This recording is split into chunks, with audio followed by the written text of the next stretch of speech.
Calada y el doctor Peseta.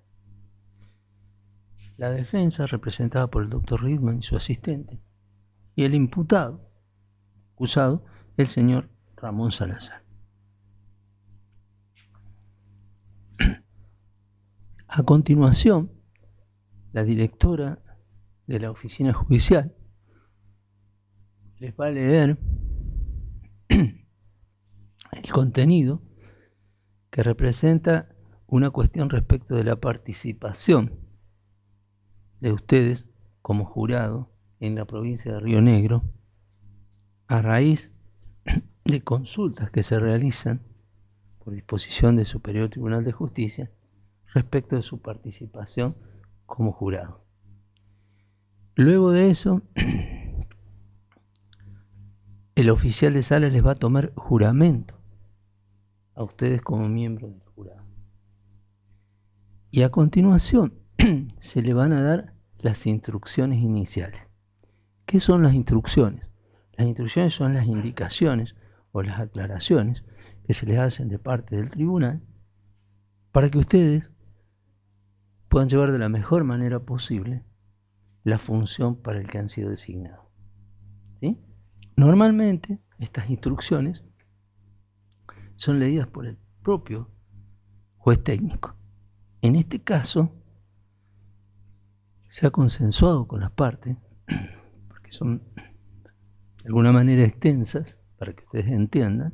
Después al final se les van a dar otras, antes de proceder a resolver ustedes el caso, que lo haga el oficial de sala, que es el que toma el juramento, porque la verdad es que estoy con una cuestión de la garganta, pero es exactamente las instrucciones que yo doy como juez, aunque yo no las lea. ¿Se entiende? Bueno, vamos a proceder entonces con la lectura de la oficina judicial sobre las cuestiones de su participación aquí. Buenos días a todos y todas. Al cierre del juicio, se los invitará a participar en una investigación sobre los primeros juicios por jurados llevados a cabo en la provincia de Río Negro por medio de la entrega de unas encuestas. El objetivo de esta investigación es conocer su experiencia en el juicio. Sus respuestas nos ayudarán a comprender y mejorar en el futuro el funcionamiento del nuevo sistema de juicios por jurados en Río Negro. Este estudio es producto de la colaboración entre el Poder Judicial de la provincia de Río Negro, el Instituto de Estudios Comparados de Ciencias Penales y Sociales, INESIP, y la profesora Valerie Patricia Hans.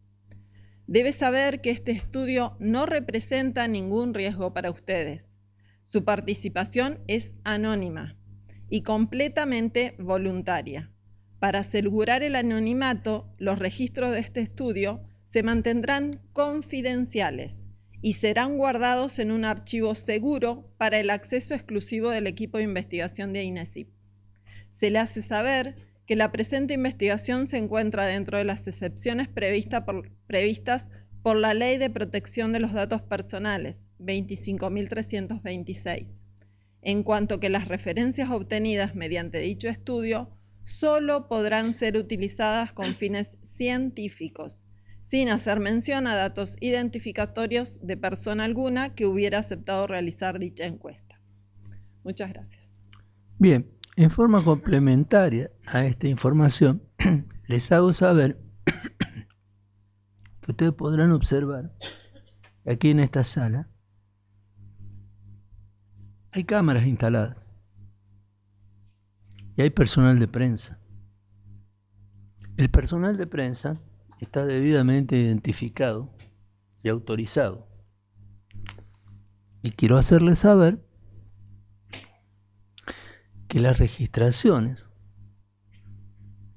que tiene la prensa solo tienen que ver con la parte de publicidad que abarca las alegaciones tanto de inicio como finales, y que las cámaras que están ubicadas aquí están ubicadas de forma tal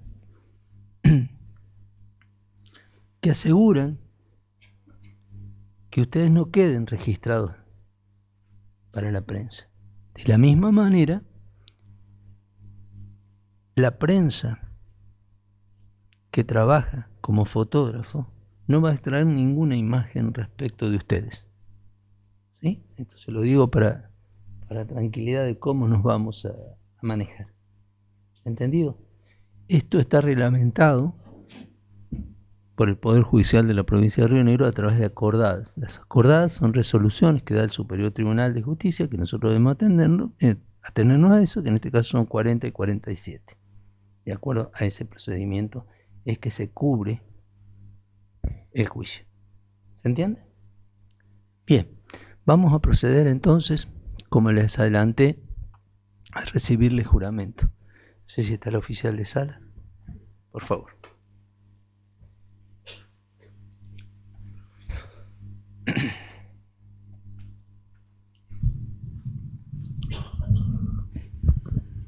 Sí, yo creo que sí.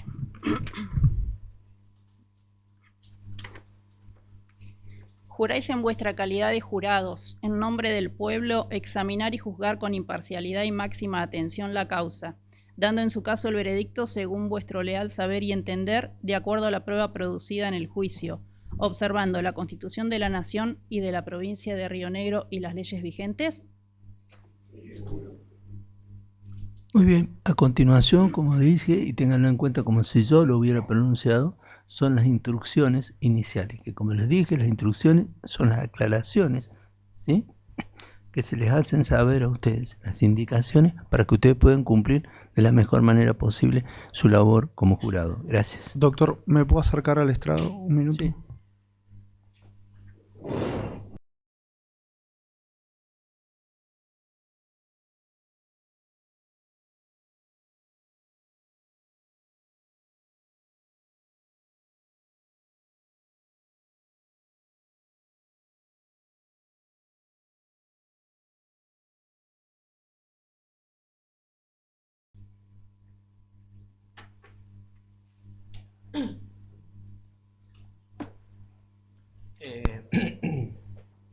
Perdón.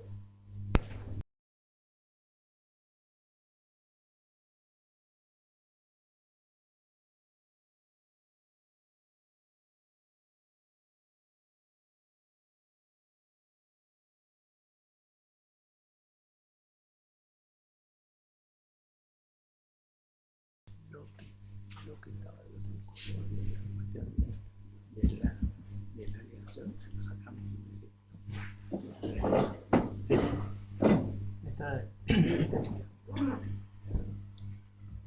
Bien. Procedemos entonces. Tiene la...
Gauna, Juan Pablo Escalada, y está el doctor Peseta, quienes llevan adelante la acusación, y por el otro lado el acusado Ramón Sergio Daniel Salazar junto a su letrado defensor, el doctor Michel Risman. Su responsabilidad como jurado será determinar al momento de deliberar si la acusación se ha aprobado más allá de toda duda razonable. A continuación se les darán algunas instrucciones sobre lo que sucederá en el juicio y su labor específica en el mismo. Todas revisten la misma importancia y su finalidad es brindarles una ayuda para que puedan tomar la decisión, pero en ningún caso decirles cuál es la decisión que deben tomar. El juicio tendrá 5 momentos. En primer lugar, cada parte se dirigirá a ustedes y hará una presentación inicial relatándoles cuál es su versión de los hechos que se discutirán en el juicio. Luego, la Fiscalía presentará la prueba que ha propuesto para demostrar su versión de los hechos. Vendrán a declarar testigos, peritos. También es posible que se le muestren distintos documentos que han sido obtenidos a lo largo de la investigación. La Fiscalía es quien tiene la obligación de probarles a ustedes el caso que se ha traído a juicio, es decir, la acusación. La defensa tiene el derecho de interrogar a los testigos propuestos por la Fiscalía y contradecir la acusación. Una vez que finalice la producción de la prueba, la Fiscalía y la defensa tendrán nuevamente la palabra para hacer sus alegatos de clausura. En ese momento, cada quien les propondrá una valoración posible de toda la prueba que han visto a lo largo del juicio y les pedirán un veredicto concreto. El veredicto es la decisión final que ustedes tomarán con relación al acusado. Cuando finalicen los alegatos, el juez les dará las instrucciones finales para que pasen a la sala de deliberación a discutir el caso. En ese momento se les explicará en concreto las exigencias legales de los delitos que están involucrados en este caso y de algunos otros conceptos que deben tener en cuenta a la hora de deliberar.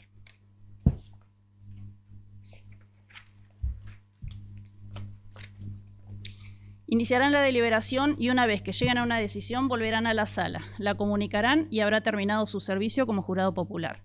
Es importante que sepan que su responsabilidad es juzgar los hechos y determinar si el acusado es o no responsable exclusivamente en función a la prueba que se les presente en el juicio.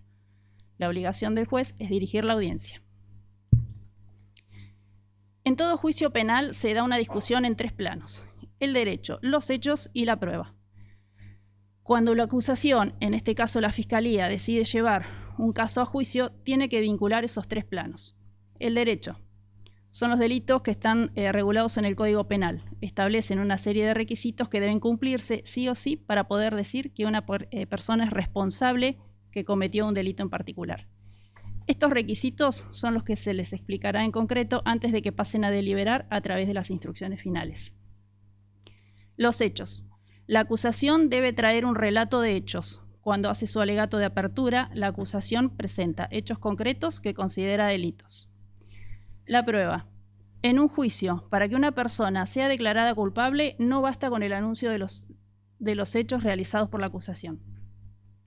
Esos hechos deben ser probados en el juicio a través de las distintas pruebas, testigos, peritos, objetos, que la acusación traerá para intentar demostrar que lo que ha anunciado sucedió tal como lo dijo. Entonces, es deber de la Fiscalía vincular los hechos, la prueba y el derecho de modo tal que la prueba debe acreditar los hechos que la Fiscalía afirma que ocurrieron. ¿Cuál es la tarea del jurado? Una vez que hayan recibido la explicación concreta sobre el contenido de los delitos involucrados en el juicio, la tarea central del jurado consiste en decidir si se han presentado pruebas que permitan afirmar los hechos que la Fiscalía ha presentado.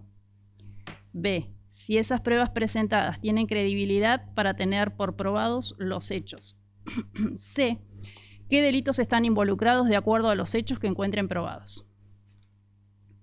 A partir de ahora y hasta la finalización del juicio deben tener en cuenta que son las partes las encargadas de mostrarles la prueba. Eso quiere decir que solo la acusación y la defensa están autorizados a formular preguntas a las personas que vengan a declarar. Como ustedes y como el juez, deben ser imparciales. No tienen permitido hacer preguntas ni mantener ningún tipo de comunicación con la prueba. Parte del trabajo del juez técnico en la audiencia es conducir el debate. Por ello puede suceder que tengan que resolver discusiones entre las partes. Si surge alguna cuestión en particular y el juez resuelve a favor de una u otra, el jurado no debe interpretar que quiere un resultado en favor a la parte a la que le da la razón. Puede suceder también que tengan que pedirles que dejen la sala por unos momentos si la cuestión a tratar con las partes requiere mayor discusión. Esto en general ocurre cuando deben discutirse cuestiones legales. Los derechos del acusado. Es muy importante que todos y todas veamos en este juicio recordando las obligaciones que establece nuestra Constitución Nacional y la ley. Un mandato constitucional que ustedes deben tener presente es el principio de inocencia. Toda persona acusada de un delito es inocente hasta que la acusación pruebe su responsabilidad penal más allá de toda duda razonable. Este es un estado que la Constitución Nacional y Provincial establecen y significa varias cosas. Primero, que ustedes deben partir de la base de que el acusado es inocente. Por eso no está obligado a presentar prueba ni a probar nada. El acusado no tiene obligación de declarar en el juicio y que si declara no lo hace bajo juramento de decir verdad. Para el acusado, declarar es un derecho, no una obligación. Por ello ustedes no pueden considerar que si no declara, es culpable. Y en ningún caso puede basar su decisión en esa circunstancia, es decir, porque no declare. La acusación tiene la carga de probarles durante el juicio y convencerlos, más allá de toda duda razonable, que el delito se cometió y que el acusado es el responsable, la prueba. Para tomar la decisión, ustedes solo deben considerar la prueba que vean y escuchen en el juicio. Esto significa que ustedes no pueden especular sobre alguna prueba que debería haberse presentado, suponer o elaborar teorías sin que exista prueba para sustentarlas, hacer una valoración utilizando estereotipos, entendiendo por estereotipo una imagen o idea aceptada comúnmente por un grupo o sociedad con carácter inmutable. En tanto, se presume que el grupo específico posee tales atributos o características o que cumple con esos roles. Se cree que una persona, por el solo hecho de pertenecer a él, actuará de conformidad con la visión generalizada o preconcepción existente acerca del mismo. Hacer una valoración desde el prejuicio, entendiendo por prejuicio a cualquier opinión previa sobre una situación o persona que no esté basada en la prueba que vean. Hacer una valoración sesgada, entendiendo por sesgo, el otorgar un peso desproporcionado a favor o en contra de una cosa, persona o grupo en comparación con otra, sin tener base en la prueba producida en el juicio. La prueba no es lo que dicen las partes, sino exclusivamente la que se produce durante el juicio. Lo que digan los testigos y peritos y los elementos materiales que ustedes puedan ver en las audiencias. ¿Qué cosas no son prueba? Información externa. Deben ignorar por completo cualquier información radial, televisiva, de diarios, celulares o de internet que surja o que hayan escuchado, leído o visto sobre este caso o sobre cualquiera de las personas o lugares involucrados o mencionados en la audiencia. Opiniones externas. Deben ignorar por completo lo que puedan decir terceros ajenos al jurado o cualquier otra fuente externa. Ni abogados o abogadas, ni integrantes de la oficina judicial, ni el juez, ni ninguna persona que pueda darles un parecer sobre el caso. Los alegatos de las partes, las discusiones que se den durante el juicio y las resoluciones que el juez tome no son prueba ni deben influir en ustedes a la hora de discutir el caso. Ustedes son quienes deben decidirlo discutiendo la prueba entre ustedes. El prejuicio o la lástima. Ustedes deben considerar la prueba y decidir el caso sin dejarse influenciar por sentimientos de prejuicio, miedo o lástima. No se les ha llamado como jurado para juzgar la forma de ser o vivir de las personas involucradas en el caso, ni de la víctima ni del acusado, sino los hechos concretos. Deberán concentrar su discusión en los hechos y la prueba. La posible pena. La pena no tiene que ver con su tarea, que consiste en determinar si la acusación ha probado la culpabilidad del acusado. La pena no debe tener lugar en sus deliberaciones o en su decisión. Si ustedes se encuentran culpable al acusado, será la tarea del señor juez y responsabilidad exclusiva en una audiencia posterior a este juicio decidir sobre la pena. Las convenciones probatorias. Las convenciones probatorias son los hechos que las partes asumen sin discusión, sobre los que no tienen que producir prueba. Por ello, jueces y jurados deben tenerlos como comprobados y a partir de allí basar sus razonamientos. Las partes las presentarán al momento de hacer sus intervenciones y el señor juez se las recordará en las instrucciones finales. ¿Cómo valorar la prueba? La duda razonable. La discusión sobre la prueba que ustedes deben tener es si les convence o no, más allá de toda duda razonable de la responsabilidad del acusado. ¿Qué es una duda razonable? Es la que se basa en la razón y en el sentido común, cuando surge de una consideración imparcial de toda la prueba presentada en el juicio. Es la duda que de manera lógica puede surgir por contradicción entre las pruebas o por falta de pruebas en apoyo de la acusación. ¿Qué no es una duda razonable? No es razonable una duda inverosímil, forzada, especulativa, imaginaria, prejuiciosa o sesgada, basada en la lástima o la piedad. No es suficiente con que ustedes crean que el acusado podría ser culpable. En esas circunstancias, ustedes deben declararlo no culpable, ya que la acusación no les ha convencido de su culpabilidad más allá de la duda razonable. Deben considerar también que resulta casi imposible probar un hecho con certeza absoluta o matemática. No se exige que la acusación así lo haga. La certeza absoluta es imposible de alcanzar. Sin embargo, la obligación de convencer más allá de toda duda razonable es, legalmente hablando, lo más cercano que existe a la certeza absoluta. Es mucho más que un simple balance de probabilidades. No existe una fórmula mágica para decidir qué tanto o qué tan poco creerle a la prueba, o la medida en la que confiarán en determinada prueba para decidir este caso. Por ello, es importante la deliberación final entre ustedes para valorar conjuntamente toda la prueba que se les presente. ¿Qué es la prueba testimonial? Son las afirmaciones que realizarán las personas que vengan a declarar al juicio sobre circunstancias que han conocido a través de sus sentidos y están vinculadas en el caso. En términos generales, consideren que dar testimonio en un juicio no es una experiencia común. Las personas reaccionan y se muestran de manera diferentes, provienen de distintos ámbitos, tienen diferentes capacidades, valores y experiencias de vida. Existen demasiadas variables para hacer que la actitud de la persona al declarar sea el único o más importante factor en la decisión sobre si creen o no. Pueden considerar 3 cuestiones para evaluar la credibilidad de cada prueba testimonial. Veracidad. Una afirmación es veraz cuando quien la realiza cree en la verdad de lo que dice. Pierde veracidad cuando quien la realiza sabe que está diciendo algo que no es cierto y de todas maneras lo dice. Objetividad. Una afirmación es objetiva cuando quien la realiza cree en la verdad de lo que dice y no tiene ningún compromiso con el relato. Pierde la declaración de quien la realiza, se basa más en lo que espera o quiere que ocurra que en la información real con la que cuenta para hacer la afirmación. Sensibilidad sensorial. Al evaluar la credibilidad de las afirmaciones de quien declara, deben considerar la posibilidad que tuvo de percibir los eventos relatados a través de sus sentidos.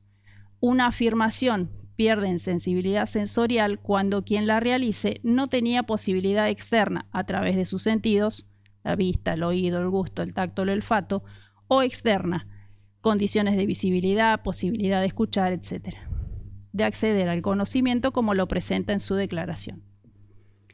Otras cuestiones a considerar. Tengan presente que su tarea es considerar cuidadosamente cada testimonio en forma particular y con el contexto general del caso. Decidan qué tanto o qué tan poco van a creer acerca de lo que le diga cada persona. No decidan contando la cantidad de testigos. ¿Qué es la prueba pericial? Durante el juicio escucharán el testimonio de personas con conocimiento específico en algún área.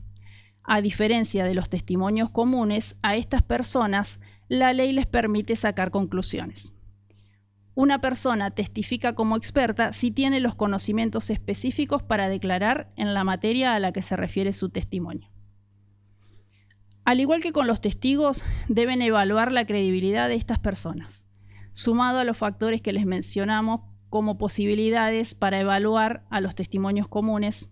En este caso, ustedes también podrán considerar el entrenamiento, formación personal de la persona, su experiencia y sus títulos o la falta de ambos, las razones para cada opinión, si es consistente con el resto de la prueba creíble del caso. No se les exige que acepten la opinión de un experto o experta al costo de excluir los hechos y circunstancias revelados por los otros testimonios o pruebas. Pueden descartar una opinión si llegaran a la conclusión de que la misma no es razonable ni convincente.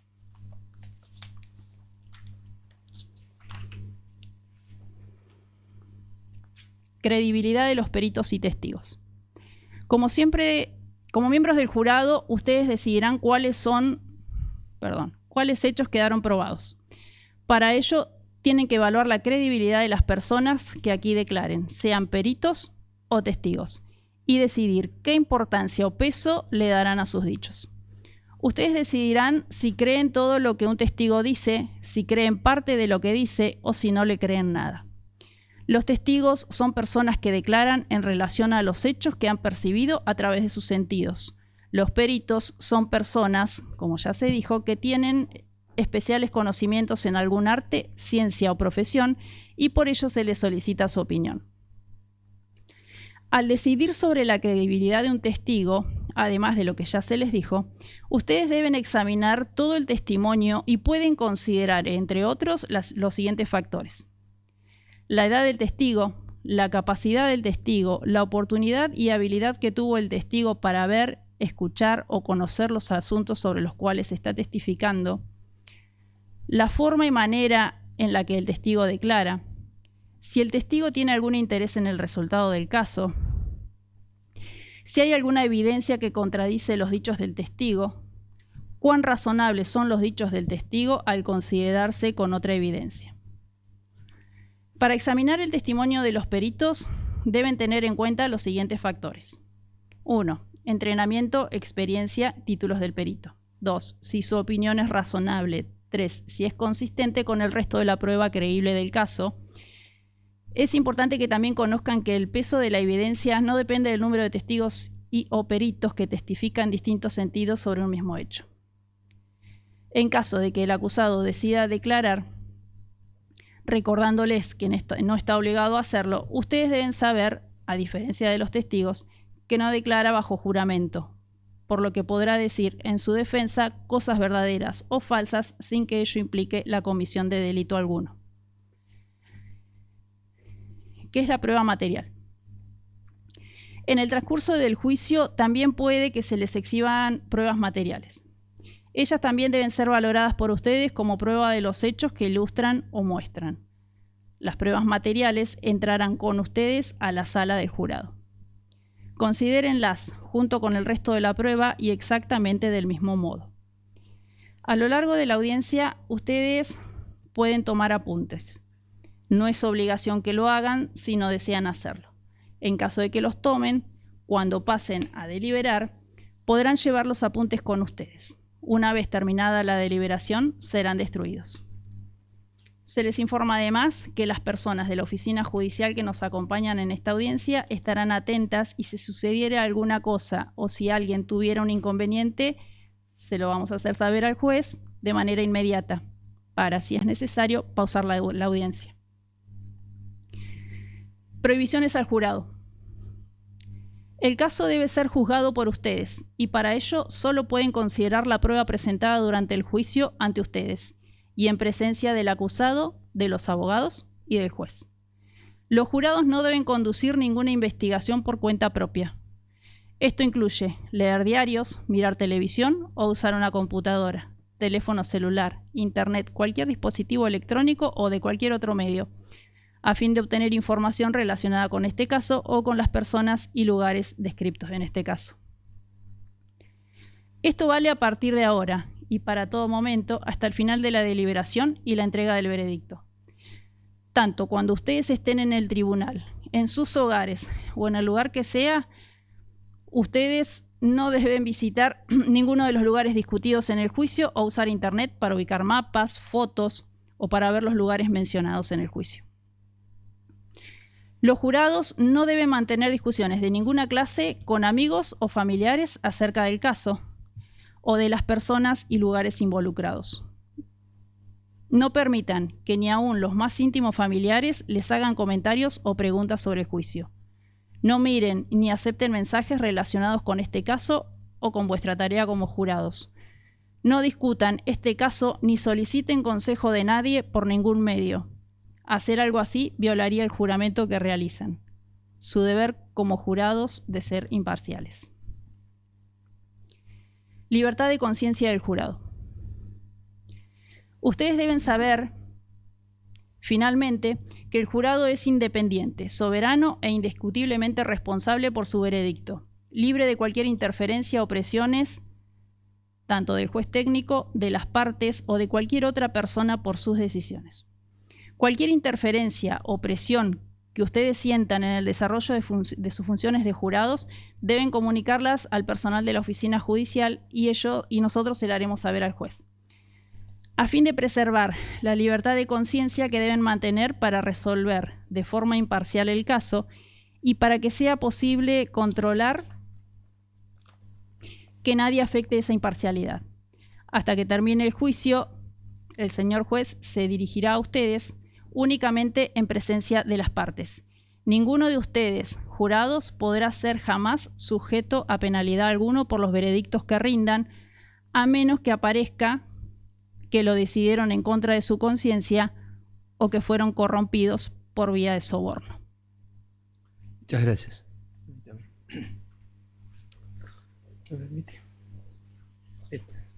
Gracias.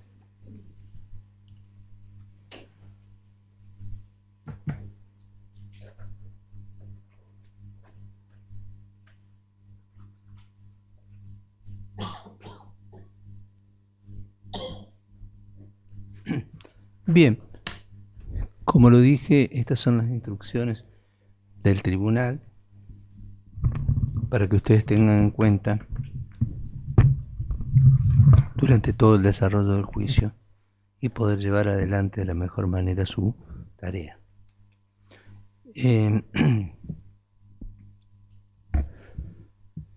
Voy a agregar algunas cuestiones que tienen que ver con el ámbito en el que nos encontramos.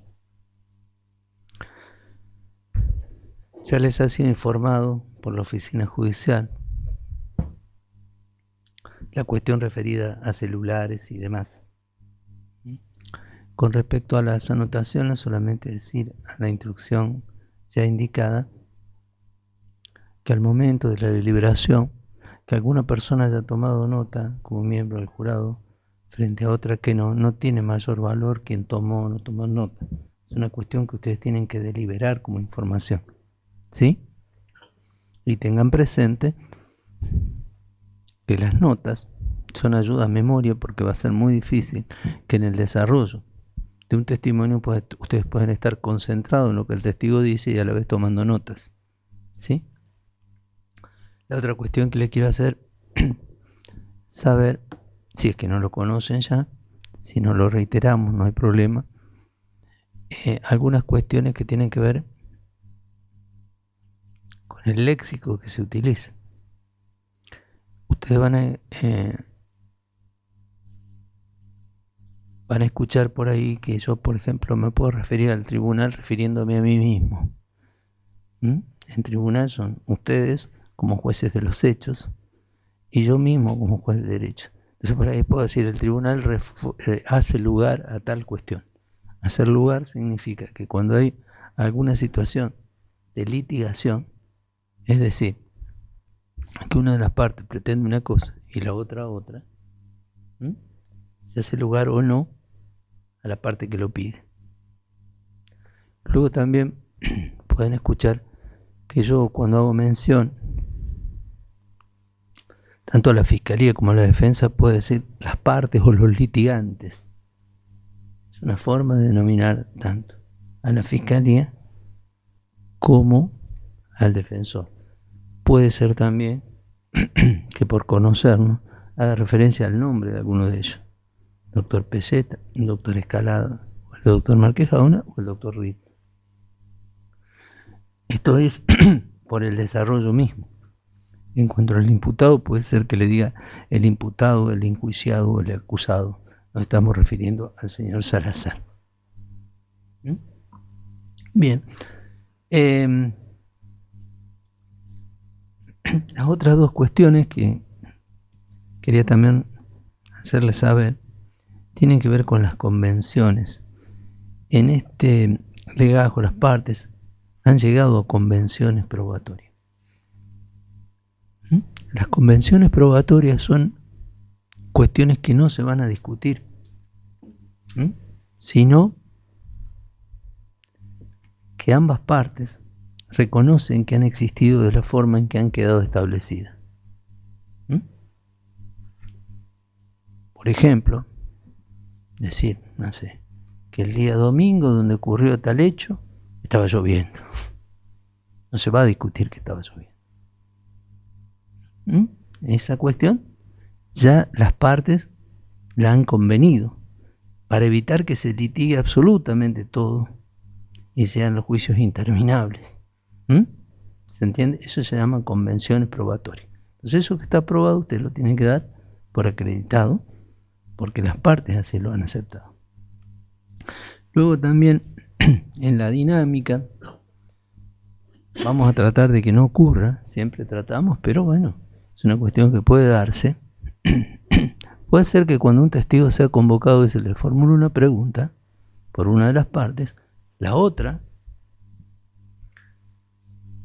manifieste la palabra objeción, es decir, que no está de acuerdo con la pregunta, porque entiende que esa pregunta no se puede realizar, porque hay preguntas que no se le pueden realizar, o que tienen que ser realizadas de otra manera, porque ustedes vieron que hay a veces preguntas que de alguna manera traen en sí misma la respuesta, entonces puede ser que la otra. Puede ocurrir, vamos a tratar de que no, que el testigo de alguna manera adelante la respuesta. Cuando a uno le preguntan algo, normalmente puede tratar de decir sí o no, o inclusive ni siquiera verbal, pero gestualmente. ¿Sí o no? Bueno, si la pregunta luego no es aceptada, se hace lugar a esa objeción, esa pregunta no corresponde, ustedes no van a poder tener en cuenta ese gesto, o ese sí o ese no, pero vamos a tratar de que no ocurra, pero puede ocurrir. ¿Se entiende? Si la pregunta no corresponde. Esa pregunta no corresponde, se reformula lo que fuera. Bien.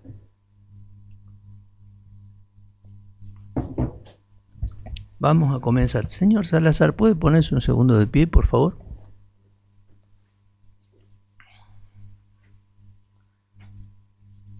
Su nombre completo es Ramón Sergio Daniel Salazar. Su apellido son las dos con Z. Muy bien. Su DNI. 31-995-149. Gracias. Bien, señor Salazar. Como acusado, le pido que esté atento a todo lo que suceda en el juicio, conforme las instrucciones que le fueron leídas al jurado. A usted ya le fue informado que tiene el derecho de prestar declaración o no. Es un derecho, no es una obligación. Como se le hizo saber al juzgado, si usted no declara, no se puede sacar conclusiones negativas, presumir que usted es culpable por esa situación. Esto ya le fue explicado al jurado. Y si usted lo declara, no lo hace bajo promesa de decir verdad. Después quedará en el jurado si le cree todo, parte o nada de lo que usted dice, pero no lo dice con promesa de decir verdad. Usted, este derecho, puede ejercerlo en cualquier momento del juicio. ¿Sí? Ahora vamos a escuchar las alegaciones de inicio, después usted puede comunicarse a través de su defensor y pedir en qué momento, siempre antes de las alegaciones finales. ¿Está claro? ¿Entendió? Sí. Muy bien, puede tomar asiento. Bien, si no hay otra cuestión, vamos a pasar a las alegaciones iniciales, que fue lo que se explicó, fue la posición que las partes tienen respecto a lo que aquí se está juzgando. Vamos a escuchar en primer término a la Fiscalía, como también se indicó, y luego la defensa. Por favor, presten atención. No sé los señores fiscales cómo han dividido su actuar. Sí, su señoría. Voy a arrancar yo como fiscal haciendo la alegación de presentación. Ya lo han escuchado los jueces, al juez. La presentación del caso es de qué va a tomar o de qué va a versar este caso. Estamos ante un homicidio. La teoría de la fiscalía es que a José Pablo Moncada lo mató quien era su amigo. Y eso es lo que la fiscalía pretende probar en este juicio. Es lo que ustedes se tienen que concentrar en observar si nosotros traemos la prueba para probar esa circunstancia. La frase que indica que quien mató a Moncada, a José, fue alguien que era su amigo, por lo tanto lo conocía. Y en esas circunstancias van a tener importancia el lugar donde fue, la hora en la que sucedió el hecho, quiénes son los que aportan la información que nos dice que fue Salazar quien cometió el hecho, los motivos y qué sucedió después de que lo hirieran a José. Obviamente de cómo lo mató. Lo mató a través de 2 disparos de arma de fuego. Ahí van a tener que prestar atención a dónde fueron dirigidos esos 2 disparos. Fue al mediodía, y eso hace a la autoría. Fue en la casa de la propia víctima, eso también hace a la autoría. Quien lo mató lo conocía, porque habían sido amigos y tenían un conflicto. Y la propia víctima nos trae quién fue el que cometió este hecho. Por lo tanto, ustedes van a tener que prestar atención a los testigos que nosotros les traigamos, de quiénes son esos testigos y por qué dicen que fue Salazar. Y cómo fue que lo hizo. Por una cuestión de garantía a la defensa, le vamos a leer el hecho del cual le formulamos cargos, pedimos prisión preventiva y hoy lo traemos a juicio, la acusación. Le voy a pedir al doctor Escalada que mencione el hecho. Sí, muchas gracias. El hecho que se le imputa a Salazar es el ocurrido en la ciudad de Cipolletti el día 10 de noviembre del 2022, a las 12:45 horas aproximadamente, momento en el cual Moncada se encontraba en la vereda de su casa, ubicada en el barrio Los Médanos, casa número 2 de esta ciudad de Cipolletti, dialogando con su vecina, la señora Dalva Joana Narvaja. En esas circunstancias de tiempo y lugar, Daniel Salazar, quien caminaba por allí junto con su pareja y sus hijos, comienza a insultar a Moncada para luego sacar de entre sus ropas un arma de fuego, la cual portaba sin la debida autorización legal, y con la clara intención de quitarle la vida le efectuó 2 disparos a Moncada, impactando uno de ellos a nivel paraumbilical izquierdo y el segundo en la línea axilar posterior al nivel del 8º espacio intercostal, causándole lesiones en el intestino delgado y un neumotórax. A raíz de ellas, de las lesiones de extrema gravedad sufridas, el señor Moncada fue derivado e internado en la unidad de terapia intensiva del hospital local, situación en la que permaneció hasta el día 24 del 11 del 2022, fecha en la cual, producto de las lesiones causadas por los impactos de arma de fuego, se produjo su óbito. La calificación legal que nosotros le dimos a ese hecho es la de homicidio agravado por el uso de arma de fuego en concurso ideal con la aportación ilegal de arma de fuego. Muchas gracias. Ese es el hecho, esa es la teoría jurídica. Yo no puedo venir a hablar acá y contarle qué van a decir cada uno de los testigos, porque justamente ustedes tienen que escuchar a los testigos. Ellos son los que vieron y escucharon lo que nosotros le vamos a traer a ustedes para que decidan. Ahora bien, sí es mi función indicarle en qué tienen que prestar atención. Tienen que prestar atención cuándo sucedió este hecho. De hecho, sucedió, como dijo el doctor, en horas del mediodía. ¿En dónde ocurrió? En Los Médanos. en un barrio en el cual se formó con el tiempo, un barrio, si se puede decir, irregular, no pensado como urbanización, sino que se fue poblando de a poco, se fue creando vecindad, y los que se encuentran en ese barrio se conocen a quienes viven ahí, conocían a la víctima, conocían al victimario. Entonces los testigos van a venir a hablar sobre cosas que les sucede al barrio, son personas conocidas. También su señoría va a venir a hablar la familia, obviamente no la familia del acusado, que no puede declarar en contra de él, pero sí van a venir a declarar los familiares que acudieron al llamado de la persona herida de muerte.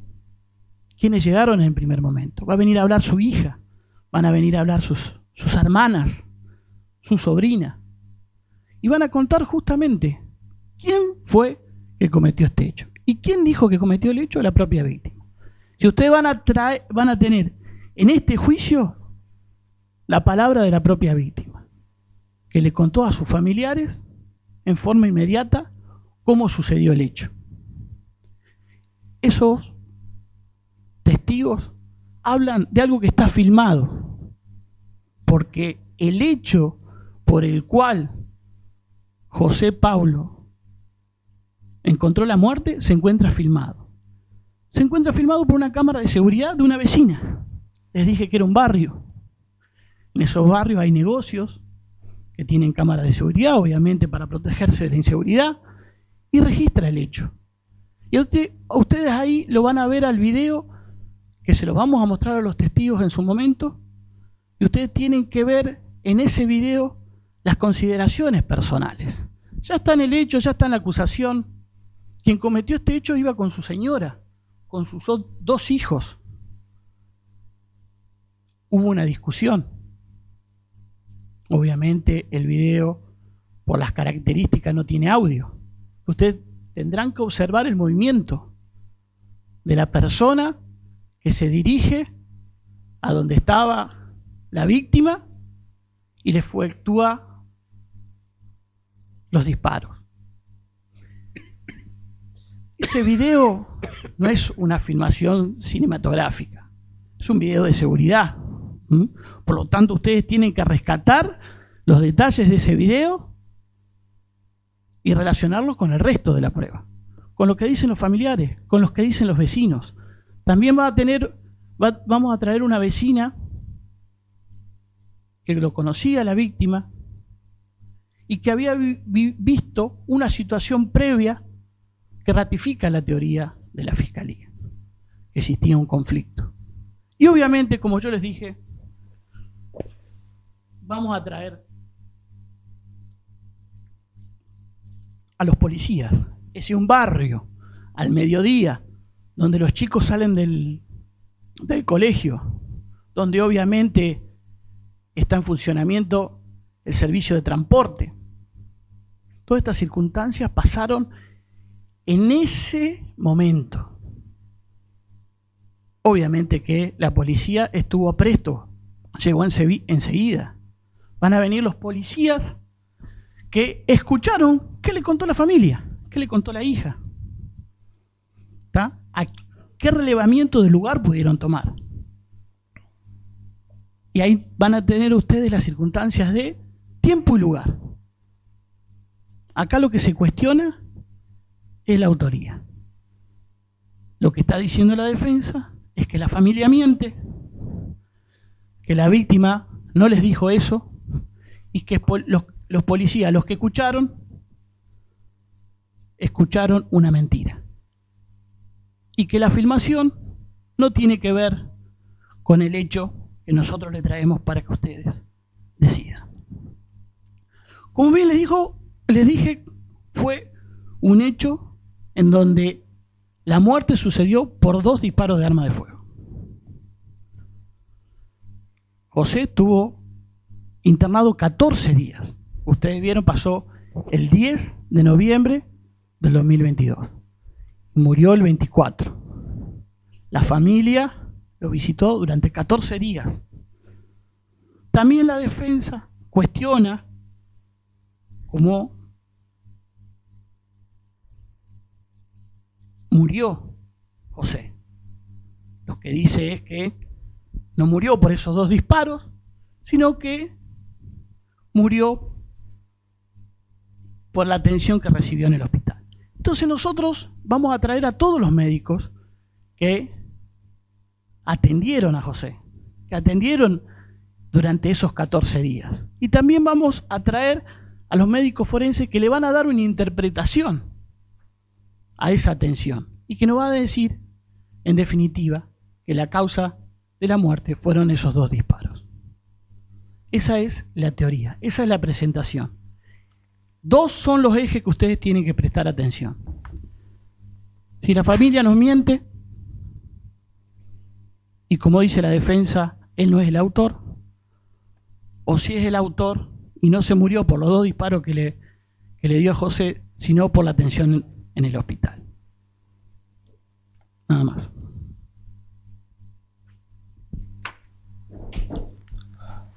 Bueno, ahora el doctor Ritman por la defensa. La Buenos días. Va a ser la alegación de inicio, como se le explicó. No, adelante, doctor. Buenos días, señores miembros del jurado.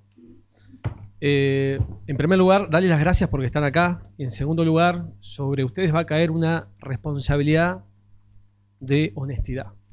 Esa es la realidad. Escuchando los alegatos de inicio de la Fiscalía, primero nos hablaron de que eran amigos y después nos hablan que eran enemigos. Así fue toda la investigación hasta ahora, de esa forma. Él es Ramón Salazar, tiene 38 años, hoy tiene 38 años. Está privado de su libertad hace 1 año y 4 meses. 1 año y 4 meses con prisión preventiva. Es padre de 3 hijos, es de oficio albañil y no tiene antecedentes penales. Esto es de suma importancia. No tiene antecedentes penales. Donde sucedió esto es un barrio muy conflictivo, como bien dijo el señor fiscal. Es un barrio ubicado en la toma 2 de agosto, donde casi comienza Costa Norte. Y no solamente el barrio era conflictivo, sino la víctima era conflictiva.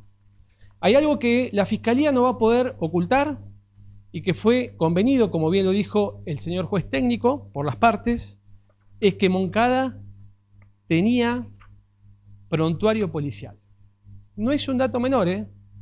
Moncada tenía prontuario por abuso de armas, armas de fuego claramente, por lesiones y también por hurto. Moncada incluso en alguna oportunidad tuvo averiguación de paradero. ¿Qué significa esto? Que la justicia lo estaba buscando en alguna oportunidad anterior. Es decir, que Moncada tenía un conflicto con la ley penal, pero eso no lo dicen. Y la única línea de investigación fue la de Ramón, la única línea. Nos hablaron de cámaras.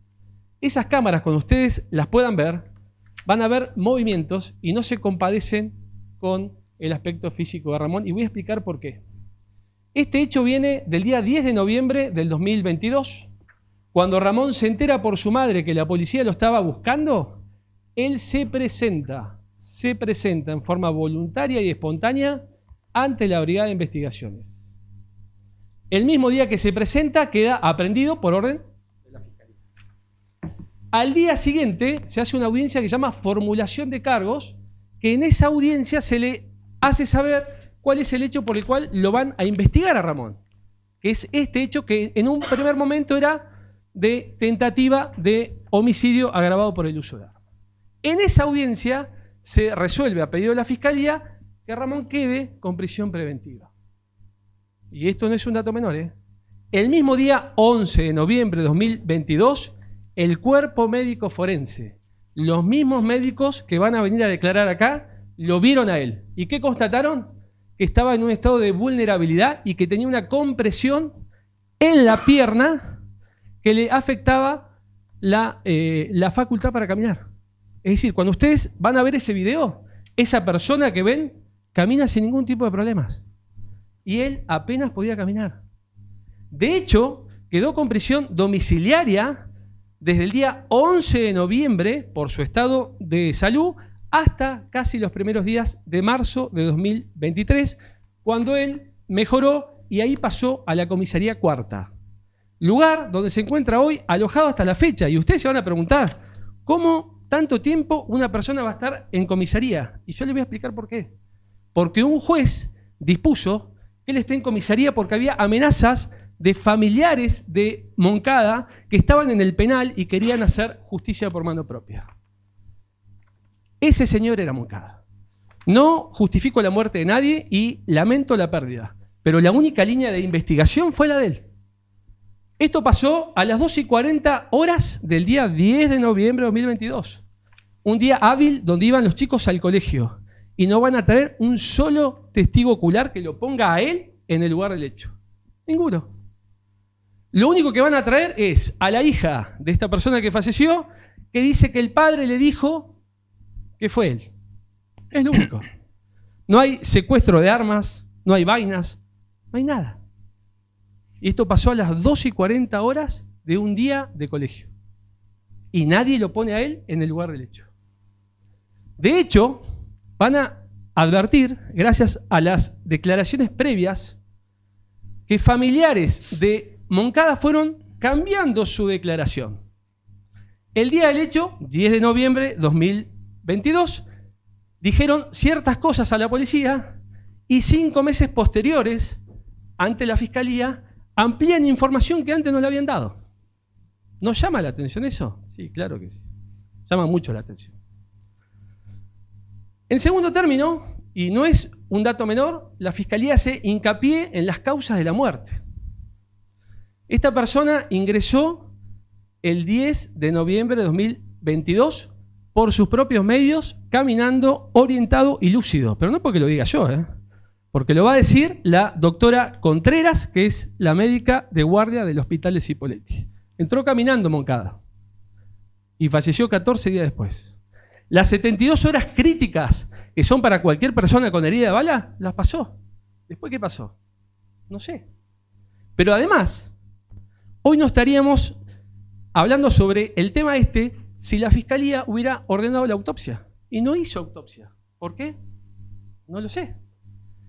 Hubiera sido importante saber cuál fue la causa de la muerte, atento a que la víctima tenía preexistencias médicas. Pero de eso no se habla. Sin embargo, acá está Ramón. 1 año y 4 meses lleva privado de su libertad. Yo entiendo a la víctima y entiendo a los familiares que quieren justicia. Y la fiscalía trajo un sospechoso de oídas, ¿sí? Vulnerable en ese momento y que claramente no podía caminar. Y esto no es un dato menor. Cuando vean el video, esa persona que van a ver camina sin ningún tipo de problema. Sin embargo, el médico forense lo que dice que él no podía caminar. Nada más y muchas gracias. Muy bien, gracias. Bien. Vamos a hacer un cuarto intermedio de 2 minutos para comenzar ya con los testigos. Por favor, 2 minutos solamente si alguien...